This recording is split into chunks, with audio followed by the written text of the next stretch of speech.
প্রথম দিকে কিন্তু শ্যামাপ্রসাদ এরকম মুসলিম বিদ্বেষী কিন্তু ছিলেন না। যখন সুভাষ বোস, নেতাজি তো হননি, তিনি কিন্তু ডেকে শ্যামাপ্রসাদকে বলেছিলেন যে তুমি এত বেশি হিন্দুত্বের কথা নিয়ে কিন্তু এইখানে বিষ ছড়িও না, আমি কিন্তু ছেড়ে কথা বলবো না, যদি বল প্রয়োগ করতে হয় আমি সেই বল প্রয়োগও করব। ফরওয়ার্ড ব্লকের গুন্ডারা শ্যামাপ্রসাদকে মেরে মাথা ফাটিয়ে দিয়েছিল। তার ফরওয়ার্ড ব্লকের গুন্ডা মানে ফরওয়ার্ড ব্লকের প্রতিষ্ঠাতাকে, ফরওয়ার্ড ব্লকের প্রতিষ্ঠাতা নেতাজি। তাহলে নেতাজি এক প্রকার গুন্ডা হলো। তিনি আর কথাটা বাড়াননি, বিতর্কে যেতে চাননি বলে। বুদ্ধিমান লোক এবং বিজেপির মধ্যে পড়াশোনা জানা যে 2-4 জন লোক আছে তাদের মধ্যে একজন লোক রয়েছেন। আচ্ছা, এবার বলি, শ্যামাপ্রসাদের কোনো বিকল্প কিন্তু আরএসএস এর ছিল না, এটাও মাথায় রাখতে হবে সেই সময়।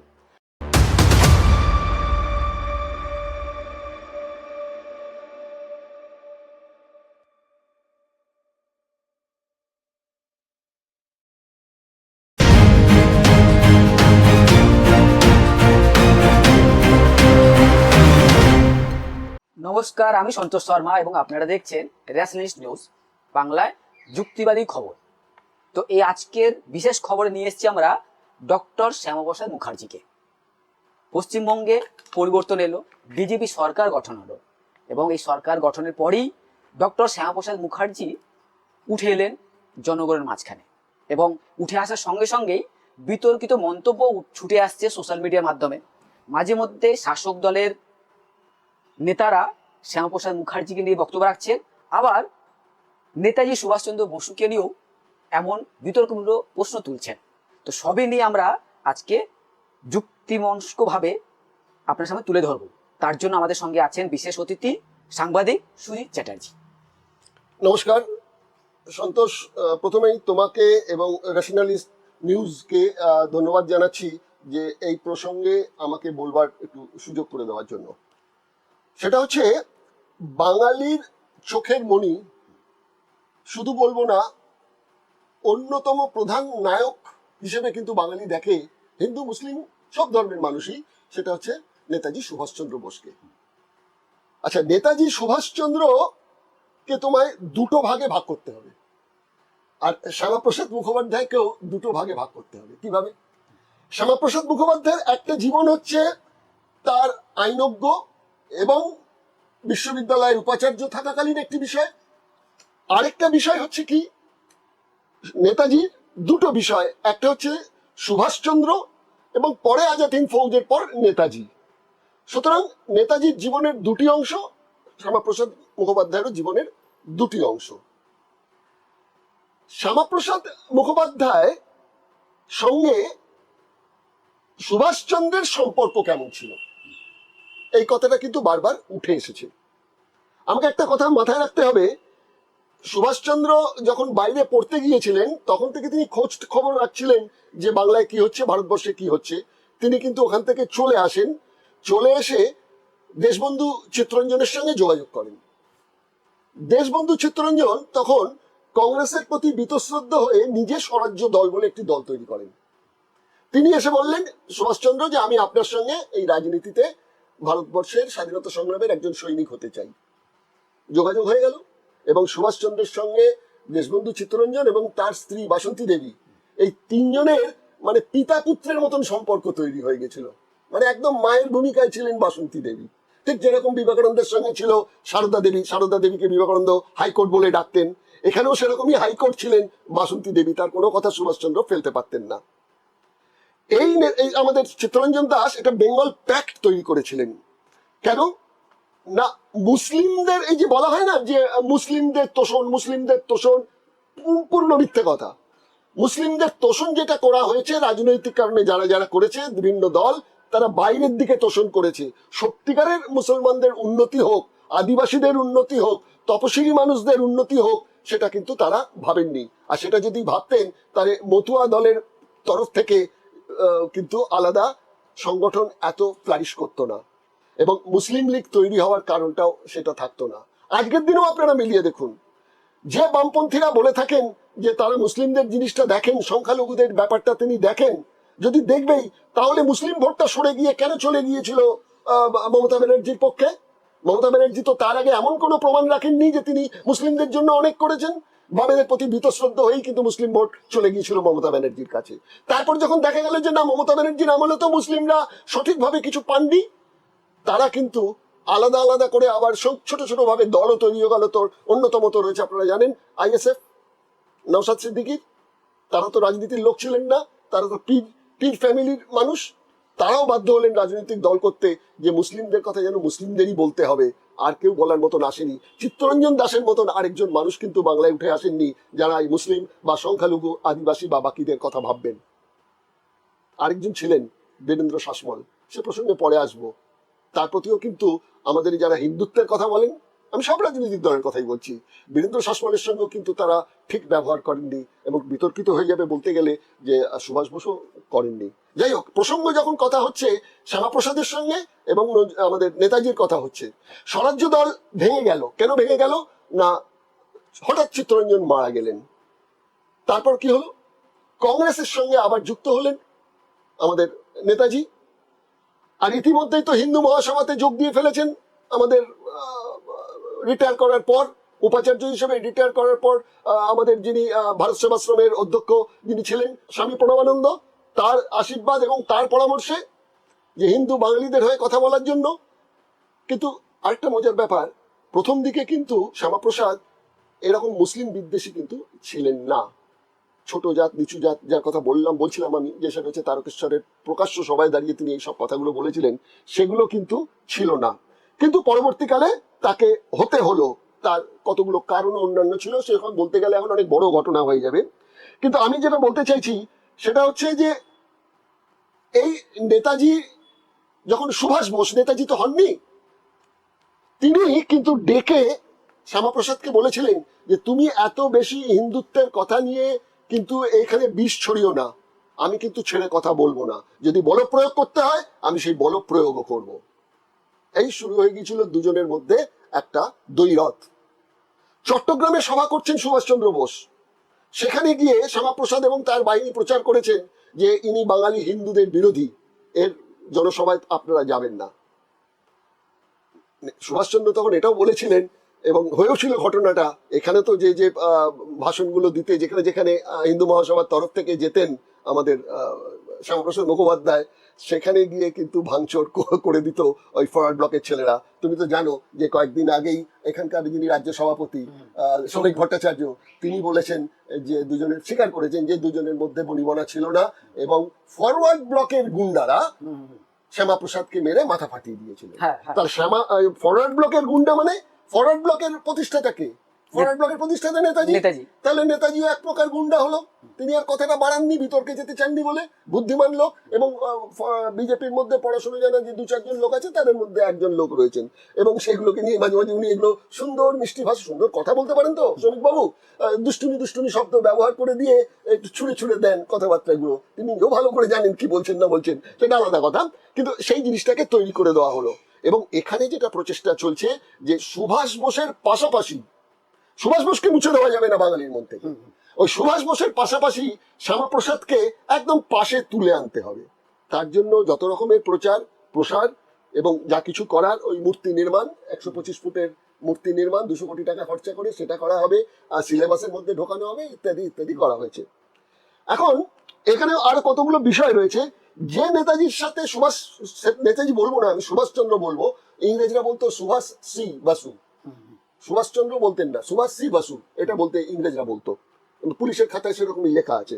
তো এই সুভাষচন্দ্রের বিরুদ্ধে যেমন এই কাজগুলো করেছেন, এবং সুভাষচন্দ্রের ফরওয়ার্ড ব্লক দল অতি অবশ্যই এটা করেছে, যেখানেই তিনি এই হিন্দু বাঙালিদের কথা বলে মুসলিমদের এ করার চেষ্টা করেছেন, সেখানে কিন্তু বারবার গিয়ে বাধা দানের চেষ্টা করেছেন।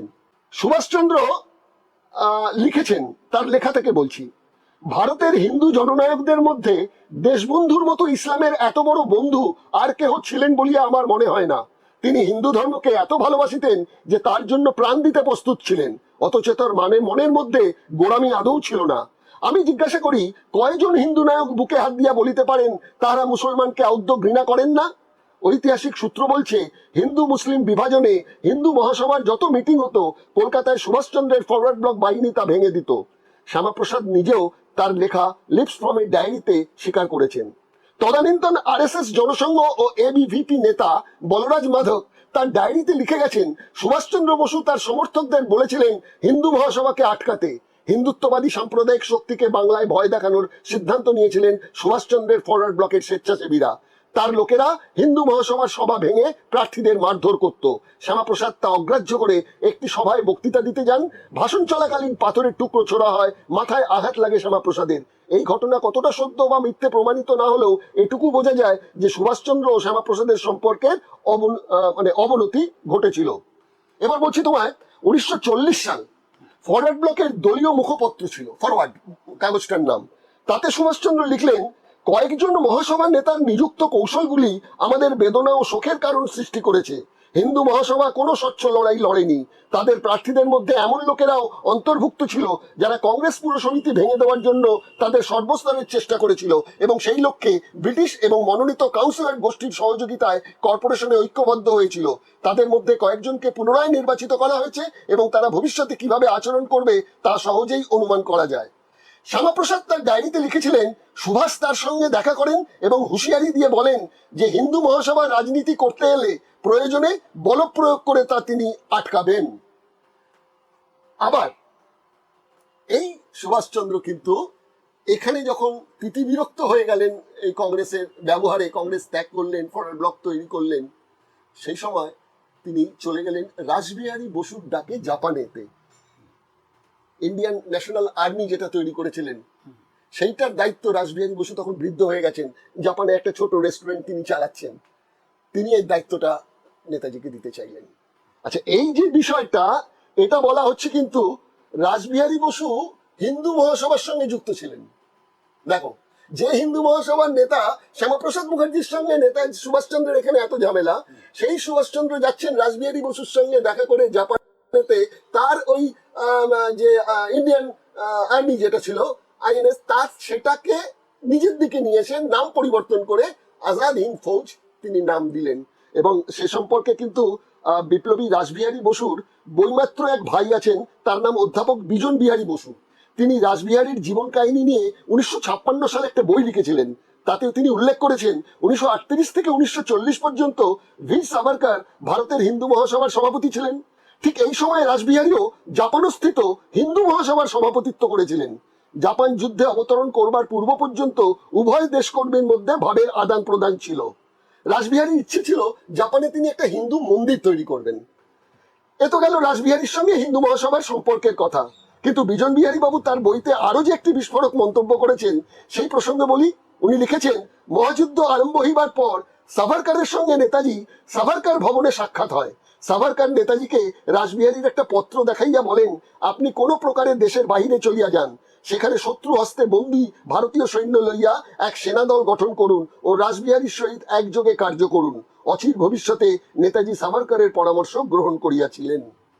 কিন্তু এটা নিয়েও বিতর্ক আছে যে সত্যি সত্যি এটা হয়েছিল কিনা, কিন্তু এটা রাসবিহারী বোসের একজন বইমাত্র ভাই বিজন বিহারী বোস তিনি কিন্তু এটা বইটার মধ্যে উল্লেখ করে গেছেন। তবে এটা ঠিক কথা যে রাসবিহারী বসুর সঙ্গে হিন্দু মহাসভার যোগাযোগ ছিল। তিনি জাপানে হিন্দু মহাসভার একটা সংগঠন আলাদা তৈরি করেছিলেন এবং সুভাষচন্দ্র সেখানে যান। যাওয়ার পর তার সেই আজাদ হিন্দ ফৌজ নিয়ে কিন্তু তিনি লড়াই করে কোহিমা পর্যন্ত যে এসেছিলেন, এইসব ঘটনাগুলো রয়েছে। তা এইখানে এটা বোঝা যাচ্ছে যে এই শ্যামাপ্রসাদ মুখার্জি কিন্তু কংগ্রেস ত্যাগ করার জন্য বলেছেন যে আপনি কংগ্রেসে যখন পাচ্ছেন না সেই সমাদর এবং সেই সম্মান, আপনি বেরিয়ে গিয়ে নিজে দল করুন। কিন্তু নিজে কিন্তু সেই ফরওয়ার্ড ব্লকে আসেননি, কারণ তিনি তখন কিন্তু সাভারকারের হাত ধরে ওই হিন্দু মহাসভার সঙ্গে তিনি যুক্ত হয়ে পড়েছেন। তা এইভাবেই দুজনের সম্পর্কটা এগিয়েছে।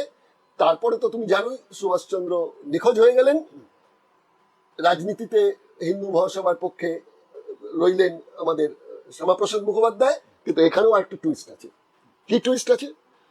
এই হিন্দু মহাসভা তার যে ডিসিশন গুলো ছিল শ্যামাপ্রসাদের, অনেকগুলো ব্যাপারে ইন্টারফেয়ার হচ্ছিল। এটা ঠিক স্বাধীন চেতা আশুতোষের ছেলে, তো স্বাধীন চেতা মানুষ, তিনি সেটা পছন্দ করছিলেন না। তিনি বলেছিলেন হিন্দু মহাসভায় যারা অহিন্দু তাদেরও নেওয়া হোক, কিন্তু অগ্রাহ্য করে হিন্দু মহাসভা। অপমানিত শ্যামাপ্রসাদ হিন্দু মহাসভার সংস্রব ত্যাগ করেন 1948-এ। গান্ধী হত্যায় দেশ তখন উত্তাল। 1951-তে শ্যামাপ্রসাদ দল গড়েন জনসংঘ। তিনি আসলে যেটা তৈরি করতে চেয়েছিলেন সেটার নাম দিতে চেয়েছিলেন ইন্ডিয়ান পিপলস পার্টি, কিন্তু তার কয়েকজন সঙ্গী সাথী এবং বিশেষ করে ওই আরএসএস এর কয়েকজন তাকে বলেন যে এরকম ইংরেজি নাম রাখবেন না, একদম ভারতীয় নাম রাখুন। তখন তিনি ওই ভারতীয় জনসংঘ বলে দলটার নাম করলেন এবং হিন্দুদের যে পুজোর যে অন্যতম প্রতীক প্রদীপ, সেই প্রদীপকে গেরুয়া রঙের পতাকায় ওই প্রদীপ চিহ্নটাকে দিয়ে তিনি জনসংঘের পতাকাটা তৈরি করলেন। আচ্ছা, এবার বলি শ্যামাপ্রসাদের কোনো বিকল্প কিন্তু আরএসএস এর ছিল না, এটাও মাথায় রাখতে হবে। সেই সময় 1951 সালে 26শে জানুয়ারি পাঞ্জাব দিল্লির কিছু নাগরিক যেমন লালা হংসরাজ গুপ্তা, শ্রী ধর্মবীর, পণ্ডিত মৌলিচন্দ্র শর্মা, ভাই মহাবীর, কৃষ্ণ রোহাতক, চৌধুরী কিচন্দ, জলন্ধরের লালা বলরাজ ভাল্লা, বলরাজ মাধক দিল্লিতে মিলিত হয়ে পাঞ্জাব, হিমাচল ও দিল্লির জন্য নতুন দল তৈরি করেন। মূলত অভিযোগ ছিল দেশ বিভাগে শরণার্থী সমস্যা সমাধানে কংগ্রেসের ব্যর্থতা। এই দলে হিন্দু রাষ্ট্র গঠনের দাবিতে শ্যামাপ্রসাদ সহমত ছিলেন না। জনসংঘ দলের সম্পাদক করেছিলেন তিনি মৌলিচন্দ্রকে, কিন্তু আরএসএস এই মৌলিচন্দ্রকে মানতে রাজি হননি। তাকে সরিয়ে দিয়ে দীনদয়াল উপাধ্যায় ও সভাপতি করলেন রাও কৃষ্ণদাস সিংকে। অখিল ভারতীয় জনসংঘের সভাপতি শ্যামাপ্রসাদের সঙ্গে মতবিরোধ শুরু হয়ে গেল সদ্য কংগ্রেস ছেড়ে আসা মধ্যপ্রদেশের ভূতপূর্ব স্বরাষ্ট্রমন্ত্রী দ্বারকা প্রসাদ মিশ্রের। অবস্থা এমন জায়গা পৌঁছলো, নিজের তৈরি দলের সভাপতির পদ শ্যামাপ্রসাদ দারোগা প্রসাদকে ছেড়ে দিতে চান। তা আজকের দিনের আরএসএস বা বিজেপি যখন শ্যামাপ্রসাদকে তার প্রতি শ্রদ্ধা জানিয়ে এত কথা বলেন, কিন্তু হিন্দু মহাসভায় বলুন আর এই আরএসএস এর নেতৃত্ব বলুন, তখন শ্যামাপ্রসাদের উপর কিন্তু কম চাপ সৃষ্টি করেননি। সেইগুলো ইতিহাস থেকে মুছে দিলে চলবে না, কারণ ইতিহাসে সেগুলো কিন্তু উল্লেখ আছে। তো সাংবাদিক সুজিত বাবুর কথায় যেটা উঠে এলো, বামেদের কথা উঠে এসেছিল। তো বামেরা শ্যামাপ্রসাদ মুখার্জিকে শ্যামাপোকা বলতো, এখনো বলে।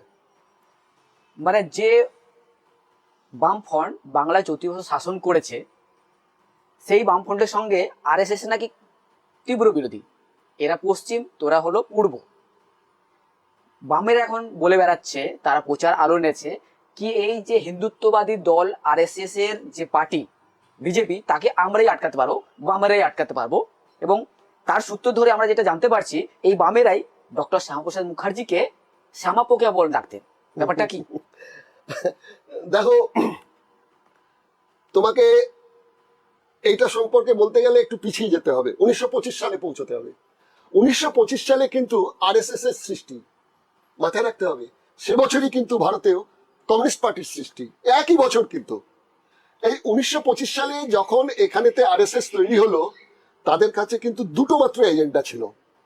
একটা এজেন্ডা হচ্ছে কমিউনিস্ট হচ্ছে তাদের প্রথম শত্রু, কারণ ওরা জানতো ভালো করে যে তখনও তো আরএসএস রেজিমেন্টের দল তৈরি হয়নি, কমিউনিস্টদেরও তৈরি হয়নি, কিন্তু তারা জানে যে পৃথিবীর ইতিহাস বলছে যেখানে কমিউনিস্ট পার্টি গড়ে উঠেছে সেখানে কিন্তু একটা রেজিমেন্টেড পার্টি তৈরি হয়েছে।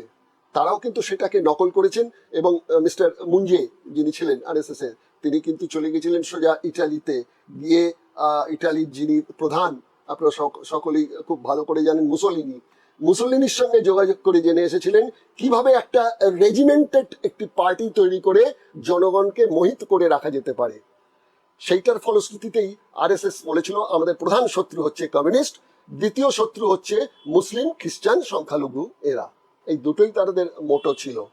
আর তারা জানতেন ভালো করে যে এই বীজটা যদি বপন করে দেওয়া যেতে পারে, যে ভারতবর্ষ নয়, সংবিধানের ভারতবর্ষ কথাটা থাকবে না, ইন্ডিয়া শব্দটা থাকবে না, শব্দটা রাখতে হবে হিন্দুস্থান। সেইটাই কিন্তু বামেদের আপত্তি ছিল।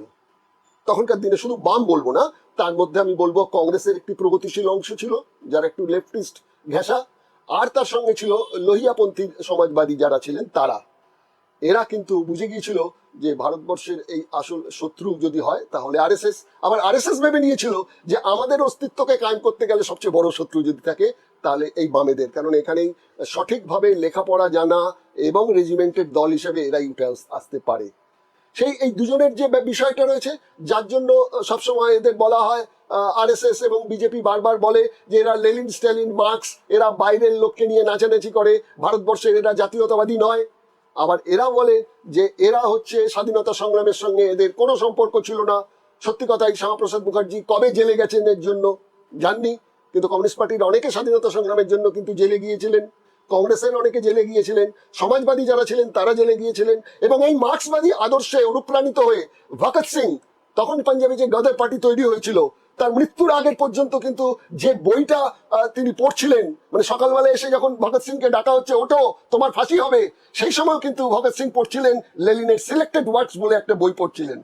এবং একটা ছোটি বইও পাওয়া যায়, আপনারা যদি দেখে নেন তাহলে দেখবেন সেই বইটা আছে কেন আমি নাস্তিক। এই বইটাও কিন্তু ওই জেলে থাকাকালীন লিখেছিলেন এই ভগৎ সিং।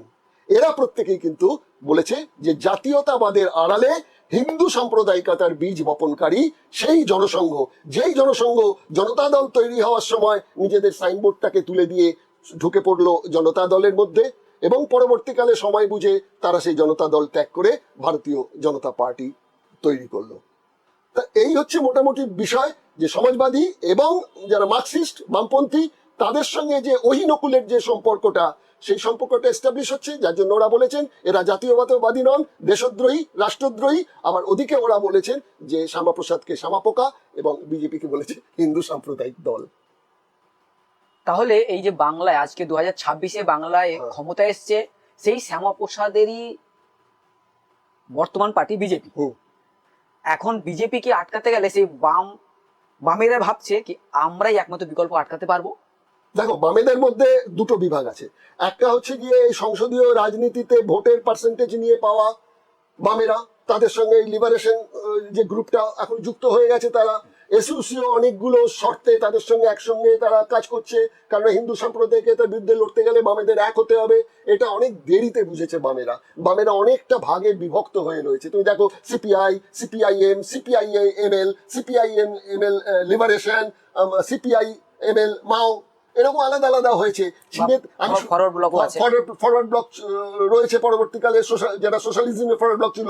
এখন তো এসইউসিআই এতদিন বলেনি, এখন এসইউসিআই নামের পাশে কমিউনিস্ট শব্দটাও ব্যবহার করছে, এসইউসিআই কমিউনিস্ট এই শব্দটা এখন ব্যবহার করছে। তবে সব দেরি হয়ে গেছে অনেক। তার কারণই হচ্ছে যে নেতৃত্বের মধ্যে যখন ওই মধ্যবিত্ত একটা ক্লাস নেতৃত্বের মধ্যে চলে আসে না, প্রোলেটারিয়াত ক্লাস থেকে যখন নেতৃত্বে না আসবে তখন এই বিভক্তিগুলো থাকে। চীনেতে একবার নাকি আমি শুনেছি, শোনা কথা, যে চীনেতে এরকম একটা চীনেতে কমিউনিস্ট পার্টির একটা সম্মেলনে ভারতের সমস্ত কমিউনিস্ট পার্টির দলগুলোকে আমন্ত্রণ জানানো হয়েছিল, তারা গিয়েছিল। সেখানে চীনের নেতারা প্রশ্ন করেছিলেন যে আপনারা তো মার্ক্সবাদী, হ্যাঁ। আপনারা তো লেনিনবাদী, হ্যাঁ। আপনারা স্ট্যালিন বিশ্বাস করেন, হ্যাঁ করি।